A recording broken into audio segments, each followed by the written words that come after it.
Hi guys, Hi, welcome to everyone. Ask Nancy here, Nancy.Yang at Remax Results, and of course I've got my buyer's agent Ta or Stephanie, Hello. who is going to be sitting in and chiming in and giving us her 2 cents today. So we want to talk about a very serious problem that is affecting us here in the Twin Cities.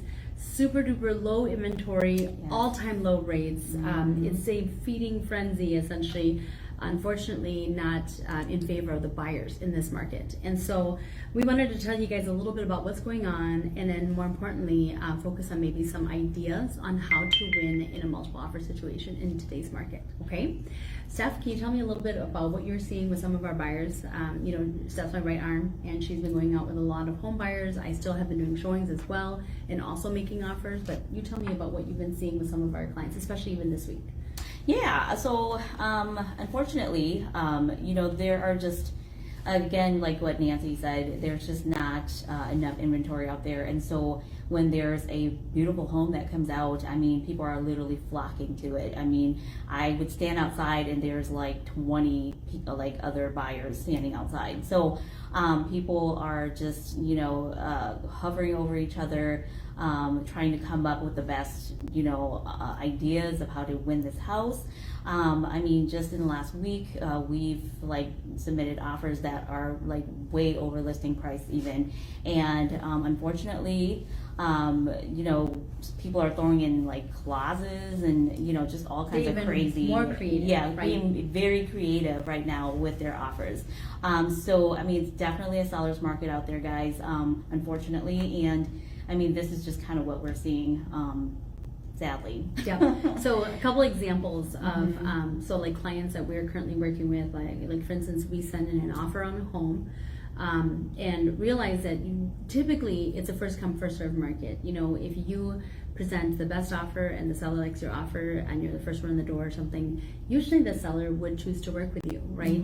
But I do caution buyers to realize is that even if we run out to the house early, say like on a Thursday night, we make an offer that night and send it into the seller, well, we don't see the seller's schedule for how many people are coming to look at the home as well.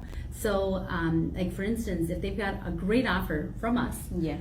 but they see that there are 50 more showings, sellers can get greedy. I mean, if it was my house, I want as much as I can get too. Yes. And so they might think, gee, well, this is such a great offer, but what if I get like $1,000 more from the next person, right? So just to kind of give you guys a little bit about, the mentality of a seller. Most sellers, of course, are going to look very heavily at their bottom line, right? So what we're seeing for buyers is specifically, normally we have, a time period that we negotiate for home inspections, right? So home inspections, in terms of having an actual contingency, well, typically we've got 3 contingencies. The first one is that we have a home we have to sell first before we can buy. The second one is that we need to do an inspection, of course, before we can buy. And the third one is a mortgage contingency, right? So specifically, for many of our home buyers who do have to sell a home, we're proposing that you potentially do a bridge loan to access some of the equity from your current home to buy the next home, so you can be a non-contingent buyer, which will give you at least a little bit more advantage, because as a seller, they get 5 offers, and anybody who's contingent on selling their home, those ones are going to get tossed out first, right? And then of course, in terms of home inspections, I would say 50%. What do you think? I think even more than that. Maybe 75% of buyers are actually removing their inspection contingency period completely. So what this means, guys, is that we go to the property, the seller discloses to us, hey, this is everything that's happened since we've owned the home that we know of, right? And as a buyer, we are entitled to a right to do an inspection. However, if we put that clause in there, the seller may not pick our offer, because if there's 5, 10, 20 offers, and say 5 of them want to do inspection, the other 15 don't, those 5 are basically at the bottom of the pile, right? There are other terms that matter, if whether or not the buyer needs financing, which by and large, the majority of us do. Most people don't have all cash to pay for a home. We actually got beat out on a gorgeous townhome in Blaine with an all cash offer, and I thought we had a really, really, really good chance in terms of the type of financing, and we weren't doing an inspection, any of those things. But of course, cash is king, so that's how we lost that home. And so again, aside from that, the mortgage contingency clause, I mean, most of the time we're going to need that, but back to inspection, all right, guys? So if you decide to make an offer without an inspection clause, I actually had heard from one of the agents I work with, a loan officer he works with a lot. Her husband happens to be a real estate attorney, and his phone has literally been ringing off the hook. Because in this day and age, as people are taking an offer and waiving their right to do an inspection, you basically have no legal recourse if something happens in the home after the fact, right? I mean, you still, of course, have the disclosure from the seller that says, hey, these appliances, these systems are working in the home, this or this has not happened in the home. However, if something were to happen after you close on your home and it's something maybe the seller even never had any idea about, you're basically on the hook. Yeah. Wouldn't you say, Steph? Yep. I mean, it's all your responsibility.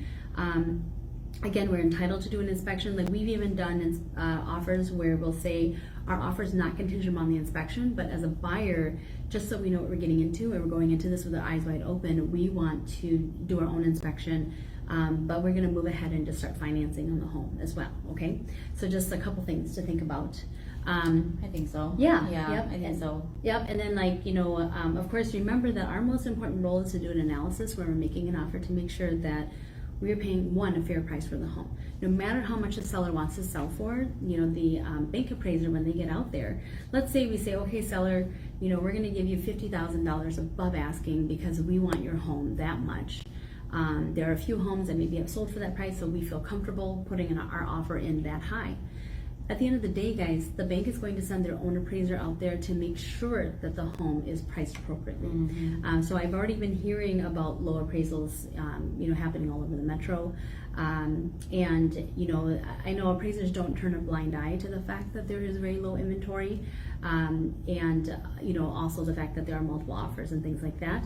We've been, told by various appraisers that homes are appraising 10% from even winter numbers. Essentially what homes had sold for in December, the demand is so high, potentially the home could appraise 10% even higher this spring here. Now I'll quick flip over to the listing side. I work with a lot with sellers, and so I have my most recent 3 listings. Essentially, all of them went into multiple offers. We typically went on on a Wednesday, meaning active on the market on a Wednesday or Thursday. And then we would allow showings to ensue, and typically by Sunday, Monday, we would have 1 or more offers. Okay, so we had I had a property in Brooklyn, actually I had a property in Roseville. So we had, I think it was a total of 4 to 5 offers. They were all above asking, and we ultimately picked an offer that did not have an inspection contingency. Not that we thought there's anything wrong in the home. Obviously the seller has been living in the home for a long time. They would be aware if there was anything that wasn't working. But the buyer decided that, hey, the inspection period is also a period, it's like a safety net. It's a period for us to say, take a step back and think, oh my gosh, am I really ready to do this? Is this the house, right? And be able to, of course, be able to back out, kind of no harm, no foul. If you do an inspection, you're out for you're out the cost for your inspection, of course, but you could walk away if you wanted to. And so sellers are just plain thinking, well, we don't want to work with a buyer that, one, is going to back out on us all of a sudden, since we want to go maybe buy a new home or build a new home. And then secondly, maybe a buyer would use the inspection period as a time period to kind of beat us up on pricing. Like, say, I was willing to give you this, but I'm getting cold feet now, or I'm feeling uncomfortable, so I really want to knock your price down several thousand or something like that, or give you a laundry list of items to repair, which in an ordinary market, that is typically how home sales are negotiated. But of course, so that home, on that home, we took an offer that did not have an inspection clause. There were 2, one in Greater East St. Paul, and then one in the West St. Paul area. That also, again, we had multiple offers come in, and the offers just started coming in higher and higher. I mean, our first offer, we were so excited because it was like a few $1,000s above asking. The buyer wasn't asking for us to pay any of their closing costs. And so, yep. And so I remember even the seller told me that night, they were so happy. They're like, I'll take it. And I'm like, okay, wait, but I've heard there are more buyers that are interested. Yeah. And we had so many showings, they literally just couldn't even be in their homes. And so then the next day, literally because that offer came in that night, the next day we had more offers coming in, and they were higher, different terms. and they ended up settling with the highest offer at this point. So of course our next hurdle is getting through appraisal. But so those are, you know, just kind of quick insight, guys, on what you're seeing on both the buy side and on the list side right now in the Minnesota real estate market.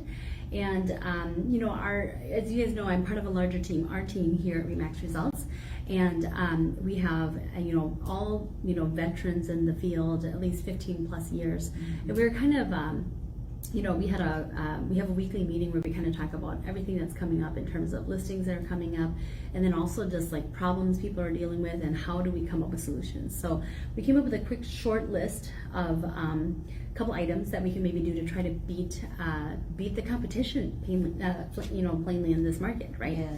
So first off, you know, and obviously this depends on whether or not you as a buyer has the wherewithal to do this, right? I mean, most buyers are going to need their down payment for their loan program they're using, and secondly, be able to come up with all of their own closing costs. And I would say that in an ordinary market, a seller may help you with some of those closing concessions, but I'll circle back to, again, you know, like people who are asking for an inspection or asking for the seller to pay for closing costs, those offers are all going to the bottom of the pile, guys. Just simply because there may be a more fortified buyer who doesn't need those terms. Maybe they can access funds in a 401k. Perhaps they have some gift or down payment assistance loans or programs or grants that they can maybe apply for. If you need more information, feel free to message us, and I'd be more than happy to share more information about that with you. But the first off here is offering a specified amount to the seller in the event of a short appraisal. Okay, so let's say, for example, we offer $300,000 on a home listed at $275,000, and the appraisal doesn't come in at $300,000; it comes in at, let's say, $290,000. In a situation like this, as a buyer, you'd have to be able to come up with all your down payment for $290,000 plus pay an extra $10,000 to the seller. But until we get the appraisal report from the bank, you know, we wouldn't know what exactly it's going to appraise for. And our job, again, is to make sure that, again, we're offering a fair price based on demand in the neighborhood, and also you know, actually be able to find some comparables that have sold for a price similar for it to make sense for us to make an offer like that. However, let's say that appraisal comes in $10,000 short, right? A couple things can happen. One, the seller can say, no way, I'm not taking a haircut like that. I'm going to cancel my offer with you, buyer, and put my house back on the market. But of course, at that point, they'd have to start all over again with a brand new buyer, go through another inspection maybe, go through another appraisal, and etc. Right? More frequently, what will happen is that there's some negotiation that would happen, right? So let's say we offered $300,000, but we were asking for the seller to help with some closing costs. Well, those closing costs are probably out the window right away, because if the seller is thinking, well, if I have to drop my sales price, you know, you're not going to get your closing costs. To be fair, you know, because again, we're going into this thinking we are willing to pay $300,000 for this home, and the seller is thinking they're getting $300,000 for their home, and the bank's opinion differs from the appraisers and the seller and the buyer, of course. So again, frequently we can maybe negotiate some kind of difference or some type of compromise. So you know, in this example, maybe you could offer $5,000 towards a short appraisal. But that would mean, again, we're saying seller, sell the house to us for $290,000, but we'll actually give you $295,000. We'll pay $5,000 more than what the home appraised for. And because we know that, you know, if we don't get this house, one, we're back in the market, you know, searching with all the other buyers. Two, we've already spent money on this home, either inspections or home appraisals, you know, possibly up to $1,000 that you're not going to get back as a buyer, because that was us rolling the dice and this is the perfect house for us that we want to buy. Again, not many buyers, would you say, Steph, have that opportunity or have that as an option? Unfortunately, you know, some people just don't have the monetary means to come up with that kind of money, especially if they are paying their own closing costs and they're putting, you know, their own down payments down. So, I mean, even at the minimum down payment, some people just cannot get, you know, that extra amount of money. So, unfortunately, you know, everybody's situation is just a little different, unfortunately. Absolutely. One quick example I'll give you guys is that I had a home that's actually closing this month. Earlier this year, and we had, I think, like 6-7 offers on the home, and the winning offer that we took actually was from an agent who was representing her brother. And granted, this is not going to be often the situation. But the agent was representing her brother, and she said, hey, this is the number we're willing to pay for your home. And if the home doesn't, if let's say that the appraisal comes in low, I am willing to forfeit up a portion or potentially all of my commissions so that my brother can get this home. And those terms worked out for the seller. But again, that was a case where the buyer didn't have any of the funds available. And the agent was only doing this actually because it was, of course, a family member. And, potentially I've even thought about doing that on some of our offers, is just saying, hey, seller, here's $500 or here's $1,000 of our commissions so that you're netting a little bit more, on this next offer, or on this, if you take our offer versus someone else's offer, right? A couple things too is that next up on the list is that remember that no matter how hot and heavy or how quickly the housing market moves, guys, at the end of the day, we're working with real people, real families, people who have pets and kids and lives that are completely being jumbled around in order to make these moves. So just kind of a courtesy thing is telling the seller, hey, instead of you having to have your entire life packed up in a U-Haul, like the day that we close, and you can't even move into your next house until you have bought your next house, which you can't buy till I buy your house. Why don't we give you maybe 24 to maybe potentially 48 hours to take your time to move out of your home and not feel like there's this deadline bearing down on you. So that's one option, and that may sway a seller in terms of picking our offer, just because of the ease of, if you've ever had to move out like the same day you're moving into another place, it's very, very stressful. I've had sellers or clients in the past, home sellers, who literally were like working till 3 a.m, and they're like just covered in dust and sweat, and they're literally coming in to quick scribble their name, and then they're running with their like family in tow and U-Haul parked in the parking lot to their next house to just do it all over again and move into their next house. So just something to think about. Next, and it's probably better that way anyways, because then that gives the sellers time to clean up a little bit for you. Yeah. Because sometimes if they're in a rush, your house might not look very spick and span. Yep. When you move in. Yep, exactly. Next up on the list is potentially that, let's say that, every time we make an offer on a home, we're going to put down a small amount of your down payment. Usually 1% of the sales price, maybe $1,000, $2,000, $3,000, etc.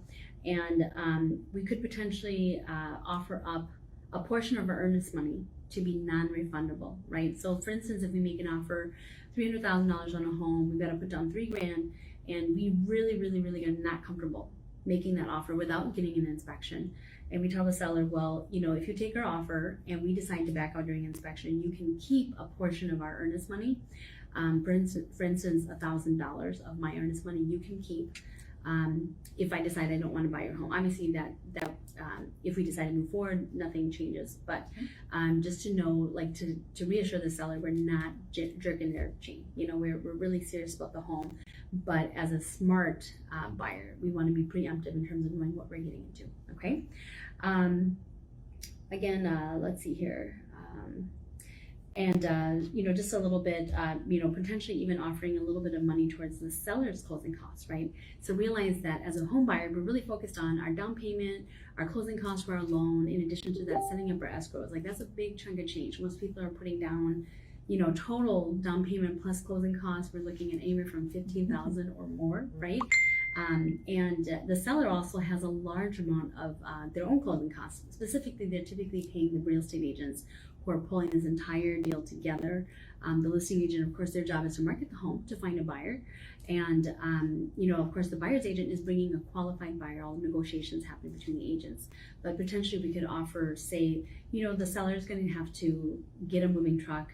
They might need to get a cleaner, might need to get the carpets cleaned, or, things like that.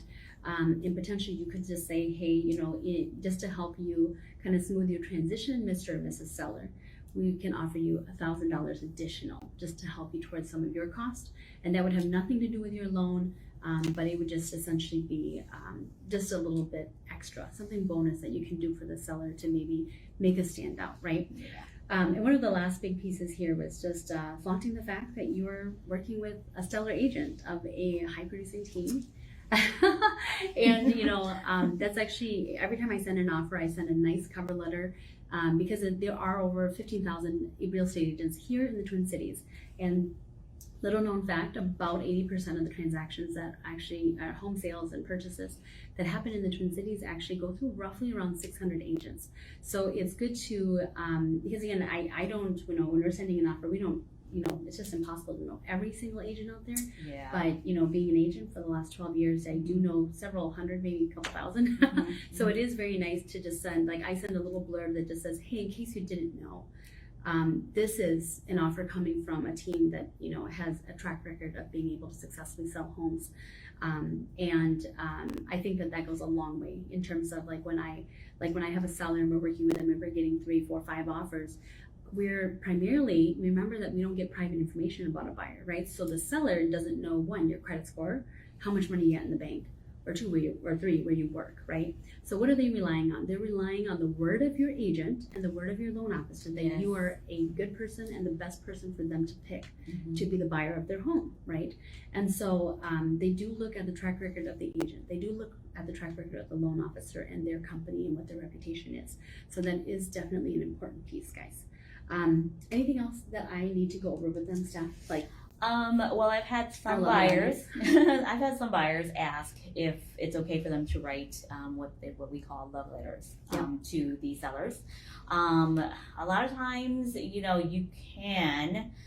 Some will not even look at them, just because right now, we're in a time now where lawsuits are rampant. And people are very sue happy. And so, it just kind of opens the sellers up for... We don't want to open the doors for any discrimination, guys. Yep. So, a lot of times when we get asked that question, it's like, well, you can, but don't really talk about yourself too much. You may just want to talk about how much you love the home. We can present it, but, we're not sure if the there's seller's not going to look 100% at it. guaranteed that the seller will look at it. Again, we typically don't recommend sending photos of yourself to your family or anything like that. But I think it really helped. One of my clients, actually, they talked a little bit about circumstances that had affected their family in terms of the reason why they were searching for a new home. And then also just picking up on points in the property itself that maybe would really appeal to family members or to the family themselves. But yeah, so I think it does help sometimes, because at the end of the day, the sellers are still people, right? And obviously net to the seller is what I usually see is one of the biggest factors. But not every seller feels that way. So yeah, so that was just kind of our trying to gunshot you guys, but maybe we went on too many tangents. Sorry, guys. That's the typical me kind of conversation. So thank you so much for chiming in and watching Ask Nancy. I know I've been a little, an unpresent from social media, but I really, really, really wanted to get this information out to you guys this year as it's affecting us in the spring market in real estate. And we're super hoping, like we've been telling all of our home buyers, don't give up hope. There are new homes coming on the market every day. It really, actually, I felt really happy the other day, guys. I was setting up a brand new search for a home buyer, and we looked in a pretty broad area, which was good. But I think there were 61 homes actually available, and I was like, oh my gosh, it's so much better than 20 homes only. Or less. Yes, I would do a search and we're like, okay, we need 3 bedrooms, 2 bathrooms, 2-car garage, and all in this price range. And there was actually a larger number of homes available, which is amazing. So that just means that you will be able to have a little bit more choice. But I would say, be a little bit more open. Consider commute, obviously. I've always thought it's great in the Twin Cities that, roughly 30 minutes will get you anywhere you need to go. But obviously the Twin Cities are growing by leaps and bounds, and communities are springing up all over the place. So just keep an open mind, and you'll still be able to get to, all the stores you want to go to, great restaurants and, schools and everything like that. So absolutely. Yeah. Thanks for chiming in, guys. You have a wonderful day, and we'll see ya. Bye now.